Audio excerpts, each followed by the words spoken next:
What happens when a preacher and a science teacher discuss today's world from a biblical perspective? You're about to find out.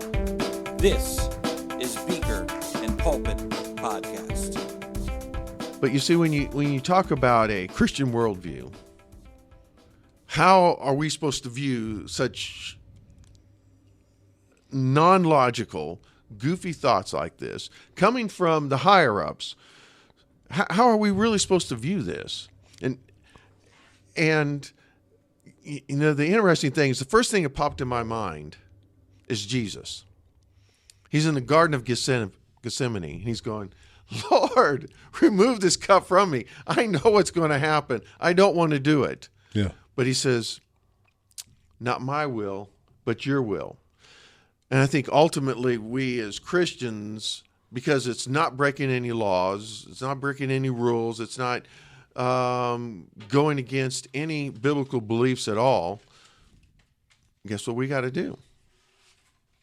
Not my will, but hey, my boss, that's what is paying me, so I'm going to Paul do it. You know? Paul spoke about that too, right? To be something to someone else in order to, share love and faith with them, right? Mm-hmm. So yeah, I think we can do that. You're putting others first, mm-hmm. right? So, but I don't think that negates the opportunity to have a conversation about logic and science and well, true, all the rest of it. And I think the science part is so important that, we talk about in these times, we need to follow the science. Well, it's not so much we have to follow the science. It's being able to read and understand what we're reading and being able to think and being able to put pieces together. I know way too many people have gotten out of high school and they find out, you're a science teacher. Oh, you teach biology. Oh man, I barely got out of there or whatever. That was too much for me. And people view science as some sort of elite type of education, when in fact we eat, sleep, and breathe science every second of our lives. Right. So why do we put it up on a pedestal of saying, oh man, that was just too much for me or whatever, when that's who we are? To understand cells and atoms and all the interaction between all the body systems, and that's who we are and how we interact with society, with our environment. Yeah. I don't understand how people would come away with that. But you see, that's my viewpoint. You see, I like science. Right. So you're intrigued by it, and yes, it probably came naturally Yeah. for you, whereas some other people, maybe the languages or the arts or even math instead of science, or sometimes that it's almost this foreign language, foreign concept that they really had to struggle with because they were more inclined in some other area. So, I don't know if there's something like that for you where you say, yeah, science came easy and I'm super intrigued by it, but this other thing, whatever it may be, I can't play the guitar, I can't sing, or maybe you're a dancer, I don't know. Well, you say science comes easy to me. Actually, it didn't. Well, I don't know if it did or not, but Mr. O'Rourke, my high school biology teacher, would say, no, it didn't come easy for him. Right.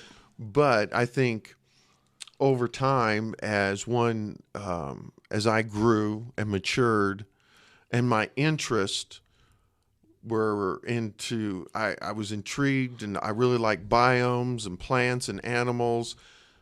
And so when I got to actually study that, that really started stirring things up inside of me to say, hey, I like this. I like learning about those interactions of things and how it works and see the beauty to it. Right. And I know everyone's different. Mm-hmm. I mean, some people do a great job working with their hands. Man, they can, I see those guys, man, they got chainsaws on a block of wood, and the next thing you see is this beautiful work of art that they've just Right. done. You're going, wow, And they could see it before they formed it, right? exactly. And those people who do like ice sculptures or even with metals and all that, they can see it and they can picture it. And even if they can't see the final product, they understand the direction they need to go Yeah. to get there. Yep. And so when it comes to science and me more with the environment and things like that, that's where I lean a lot heavier towards. I just see God just, how in the world do you make these plants here are for our good and those are not, and those animals are for our good, but yet we can interact Yep. in a way that we help each other not just survive, but to thrive. Mm-hmm. And to me, I'm like, wow, and I see this, and it fills me with excitement. Sure. I know you're a guy that works with your hands and your mind, and I don't know if you realize those kinds of things in your career field or not, but One of the things, even today, I had the opportunity just to do a little bit of woodworking, not much. But every time I do, I think to myself, this is why Jesus was a carpenter. yeah, Right? There's just something special about that to me. yeah, Just to take, what is kind of this formless lump of wood, and turn it into something beautiful. And the whole process, right? Whether it's the rough cuts or the finished cuts or the sanding and planing, staining. I love stains and clear coats because it just brings out the natural beauty in that wood. yeah. But yeah, so doing that is just there. I don't get the opportunity to do it very often. But in that moment, I think, man, there's just beauty in it, right? And I feel this sense of satisfaction when I have the opportunity to do it, and even in kind of simple things too. Now, that requires hard work, though, doesn't it? Oh, sure, yeah, But it's not hard work like mentally draining, like, oh, man, I got to do this. It's hard work. No, it's more like I get to help form and shape this Right. wood into whatever your final product is going to be. yeah, And that gives energy to you. sure, yeah. Yeah, it was actually the last task I had to do today, and the rest of my tasks today were things that I didn't really enjoy doing, and so it was kind of nice to have that at the end of the day. Yeah. My last 2 hours of my day where I got to do something that I really enjoyed. You mentioned biomes in the beginning of this discussion. That's kind of where we ended our discussion last time. Yes. And we were talking about being renewed by the transforming of our mind, and we talked about that idea, that word metamorphosis, and our conversation was kind of leaning that way before we wrapped up, and so I didn't know if you had thoughts of we were the renewing of your mind and the metamorphosis of your mind. That's you are one thing and you become something completely different. As we talked about that, just from the perspective from science, from biology, where does that take you in your thoughts and in your relationship with God and in your Christian worldview? Because we see that metamorphosis occur biologically in some creatures, and then and let's let that kind of conversation take us to that next spot. So, are there obviously, as a biologist, you understand the creatures that go through a metamorphosis. They are one thing, they become something completely different. I think the most common, maybe overused example is the caterpillar to the butterfly, right? Of course. But, is that, I've heard that it's like almost you get to see evolution in real time. I've heard that explanation before, where you can see one creature becoming something completely different, although, in the structure of their DNA that's built in. So I don't know that it's the same thing as macroevolution. But talk to us about that a little bit. Well, today in class, I showed a video of a salamander. And the video started with just the fertilized cell. Okay. And you see it goes from one cell, it divides to two, then the 4, then the 8, then the 16, and the 32, and so forth. And then it makes this round ball of cells, like a blastula, we'd call it. And then all of a sudden, you start seeing cells kind of going in, like not an implosion, but they were just going in, circling down in. Right. So you had this long line here that's forming and cells just going down, down, down, down. And then it stops. And then about a second later, it's like a da-dum. And then you can sense the heartbeat kicking in. Yeah. Wow. There's the heart. Yeah. Because now it's starting to, because all those cells that were going in, they all had directions built into their DNA. Okay. Now, here's the interesting thing now. This started from one cell. Yeah. And that DNA gets divided. Replicates. Is that Replicates. What it is? Okay. That's a very good word. It replicates. Yeah. And now you get two cells that can contain the same information. Right. But at some point in time, certain cells just start to say, I need to move down here, and I need to start now being a heart cell Right. than just a regular cell. Yeah. Or a muscle cell or a skin cell. Okay? So we have so many different cells inside of us, but it comes from one Yeah. cell. It's like, wow. And the kids, I mean, they're like, and I say, and I hold it now, watch this. And sometimes I'll stop the video a little bit and explain a couple of things. Now watch this. And I says, now get ready. You are fixing to see the spinal cord and the head and tail. Right. And they're like, what? And then all of a sudden, the salamander moved and the camera angle moved and voila, opened up. Here's the head. Here's the tail. It's just kind of wrapped in a little ball there. Yeah. And the kids are going, what? Right. Because they saw all the cells going inside. Yep. They couldn't see what was going on the inside of that salamander. Yeah. Then the next thing they start seeing are those little black spots basically starting to pop up on the skin because that's starting to develop. Right. And inside, they have a really beautiful picture because the skin hasn't closed off. It's still transparent. Right. And you're starting to see liquid flowing from the tail, going all the way up to the head and kind of like making a U-turn and coming down the other side of the body, coming back down. All of this from DNA that's telling the cells, this is what you were supposed to do. Right. And you're going to tell me that this occurred randomly? Yeah. You got to be nuts.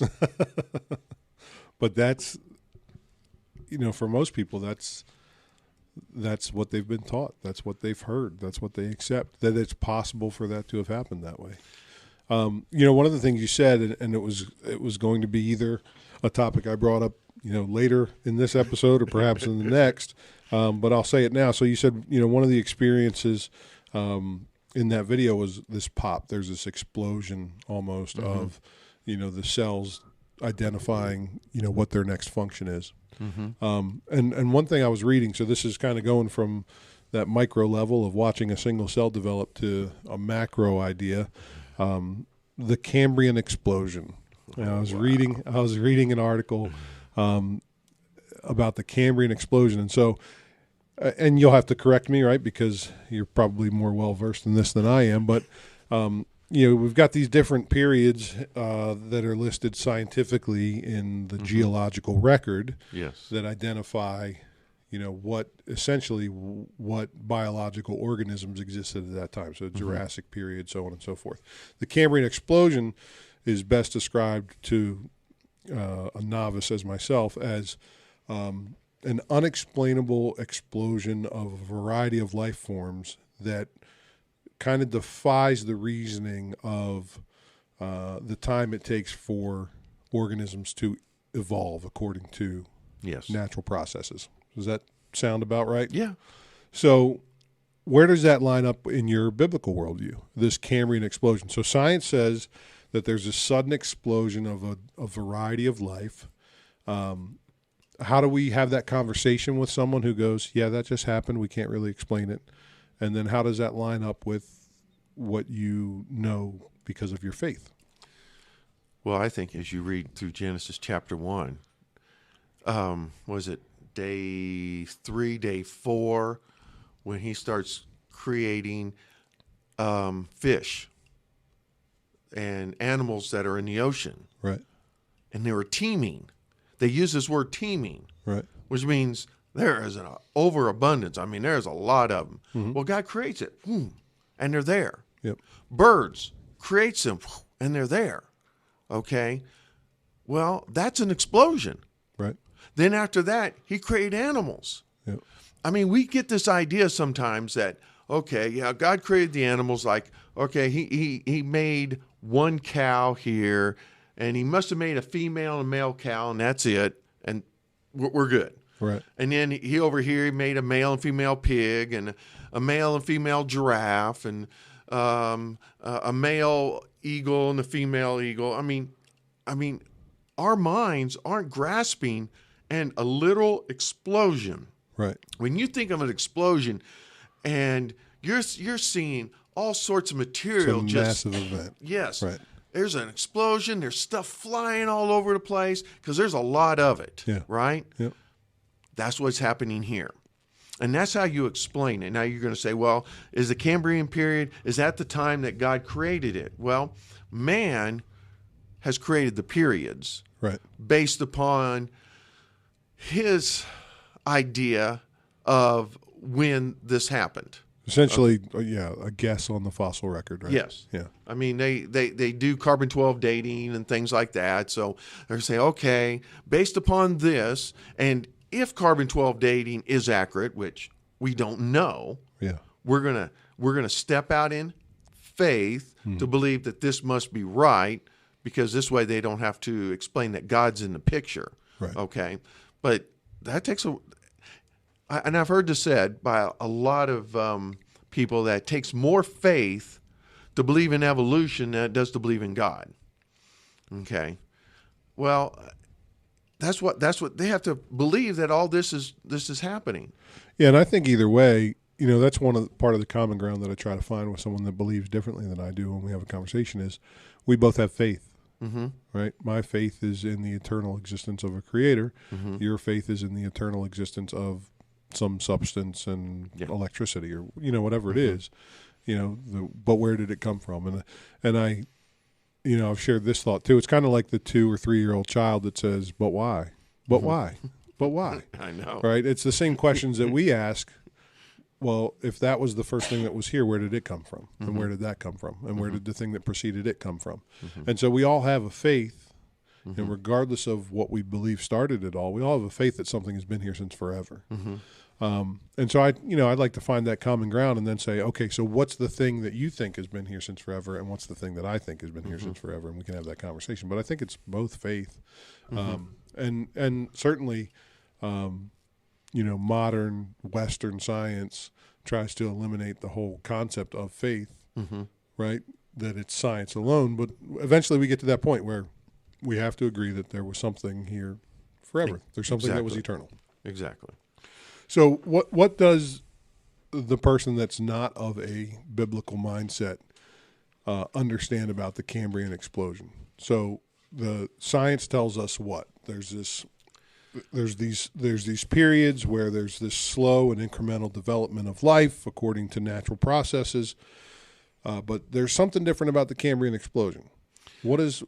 Well, what would your curriculum, right? What would the public school curriculum say about the Cambrian explosion? Well, for the most part, is saying that between the environment, between what had, like the foundation was already set, so that when they hit this time period, it allowed for this this teeming of life to explode, because there wasn't predators to kill them, to reduce them. They had plenty of food. They had the atmosphere, the environment, the biomes. They had so the everything. Conditions were just right. Exactly, and that's the same kind of ideology they used with the Big Bang. Well, we had all of these things just right to cause this bang for this to begin. Right. Okay, and so they're going to use the same ideology, saying that this is the root foundation. All this stuff is eventually got in place, and boom, this is what happened.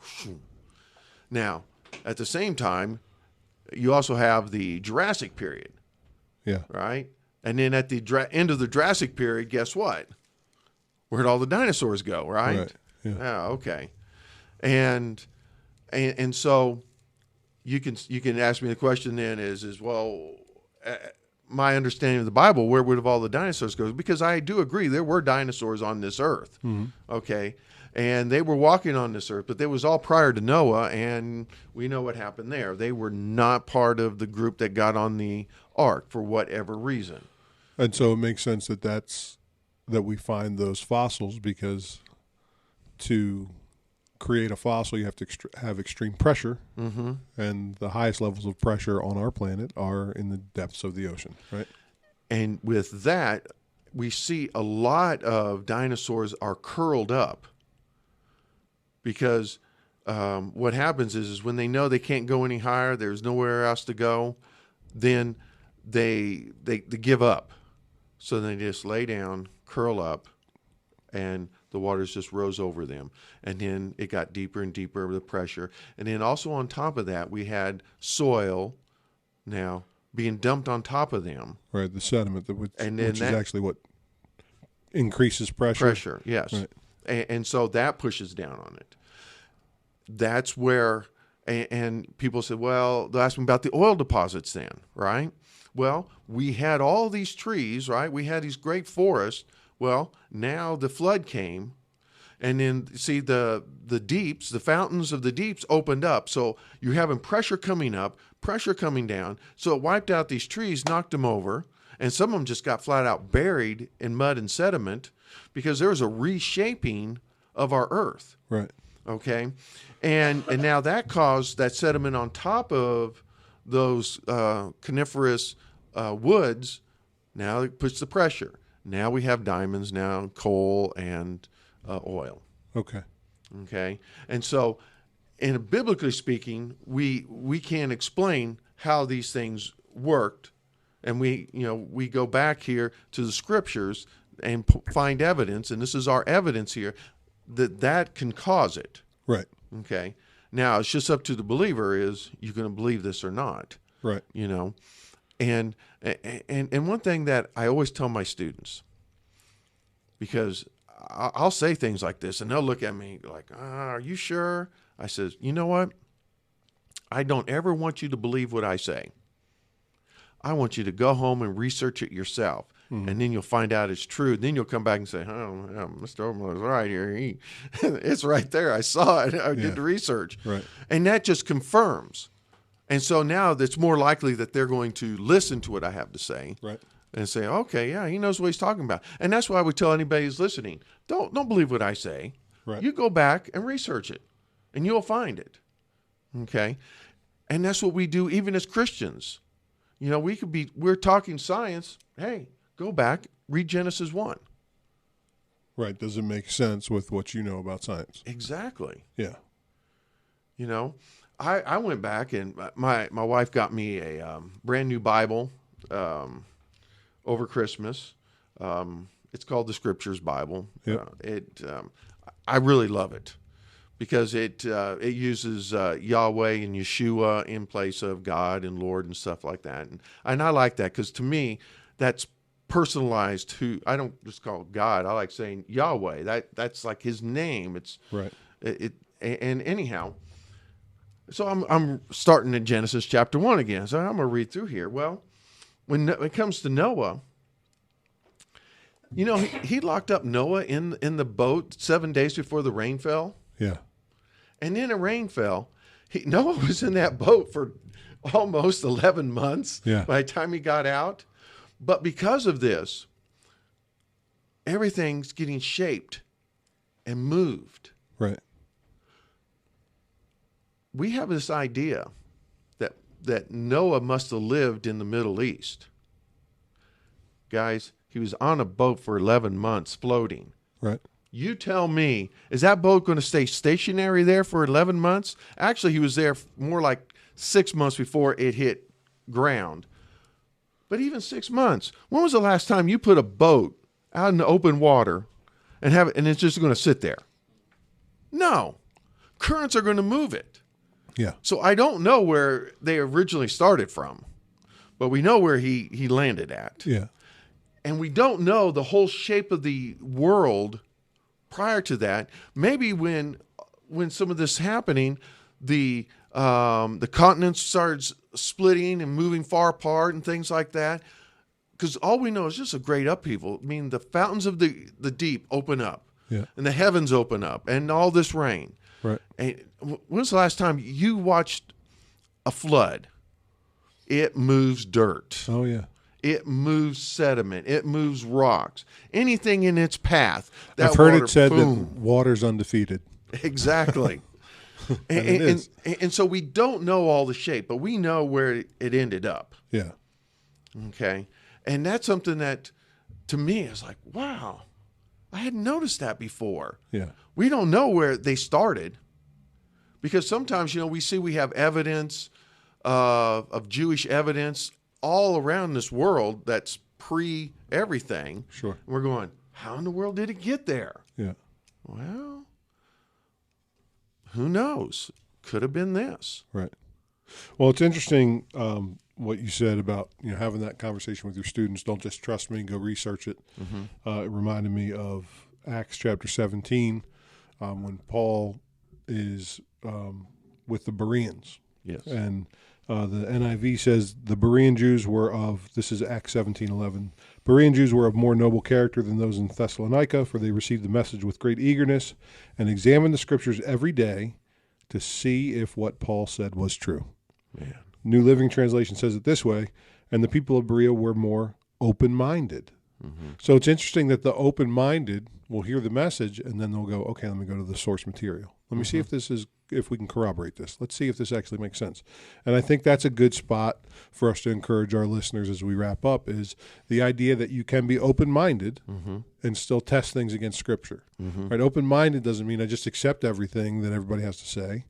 Right, but I'm willing to have the conversation. Yes. I'm willing to hear your thoughts, and then let's go back to source material. Yes. Let's go back to the truth. Let's go back to God's word and say we can measure it against this. We can test it against this. We can identify if it's truth. Yes. Man, that's awesome. I'm glad you brought that up. Yeah, Because our whole existence, we look through the scriptures. right. Right? And that points us to a designer, a creator. Yeah, And it ends up pointing us to our Redeemer. And then it will point us to our heavenly home. yeah, In the absolutely. end. Yeah. Well, that's Awesome. an encouraging note to go out on. Isn't it, though? Well, thanks, Kerry. You bet. Thank you. All right.